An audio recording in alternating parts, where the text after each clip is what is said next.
cause, des associations, des gens qui étaient contre, qui étaient pour, etc. Voilà. Et ensuite, le préfet avait saisi le ministre des Transports au printemps 2023 pour soumettre une proposition de décision, ou au moins les enseignements qui tiraient de la concertation. Et sur cette base, le gouvernement, tout début janvier 2024, a pris une décision pour acter les grands principes du tracé, ou des modalités de fonctionnement, ou des caractéristiques du secteur nord du projet 31 bis. Donc cette décision, elle a été publiée, elle est sur le site internet du projet, enfin voilà.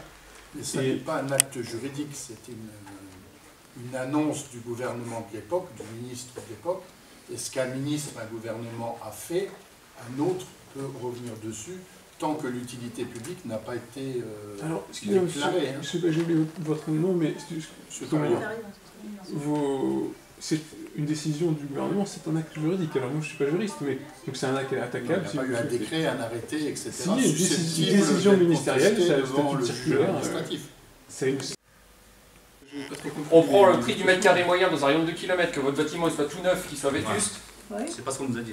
C'est pas ce que le préfet nous a dit. Voilà, non, non, le préfet nous a pas dit ça non plus, mais nous on a dit à la Le préfet nous a dit qu'on sera indemnisé par le concessionnaire, et le concessionnaire indemniserait plus que l'État. Ouais, plus ou mieux arrêté.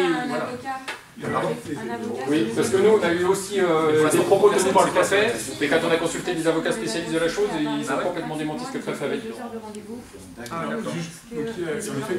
il y a des indemnisations d'achat et des indemnisations aussi de replacement, d'arrêt d'activité. Les règlements. Par rapport au carrefour des Romains, le grand rond-point des Romains. C'est pour ça que je trouve quand même bizarre que ça soit la rentrée. Donc ça passe en donc ici, là, vous voyez là, de large jusqu'à là, ça va être un joli ouvrage en pont, bien visible, on va bien entendre les voitures passer.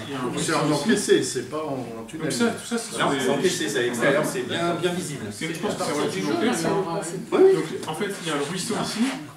Là, bien visible. Les voitures, on les verra bien, on les entendra bien. Donc il y a un ruisseau ici. Et on les sentira bien. À plus de... où l'autoroute du coup doit passer au-dessus du ruisseau avant de plonger, sous la départementale, qui sera rétablie par un ouvrage d'art. Donc en effet, pendant les travaux, vous avez raison, il y aura des agréments, enfin ça c'est certain. Et donc vous voyez, c'est aussi pour ça... Honnêtement, ça vous permet de vous rendre compte de la place des ouvrages, même si ce sont des schémas de principe, voilà, qui ne ressembleront pas forcément à l'aménagement définitif du projet. Au moins, vous vous rendez compte aussi de la place d'un aménagement routier par rapport à la bande du fuseau de DUP. Donc ce sera bien de l'autre côté de la 952. D'accord. Nous on a les mots. Contrairement à ce qui a été dit dans les réunions. Vous voyez mon plan ici, on est à moins 4 mètres en dessous de la route. Oui, mais en TC. Mais il y aura un joli ouvrage là. Et après, il y a un ouvrage au-dessus de la 952. Et la partie tunnel, elle démarre bien après. Juste après.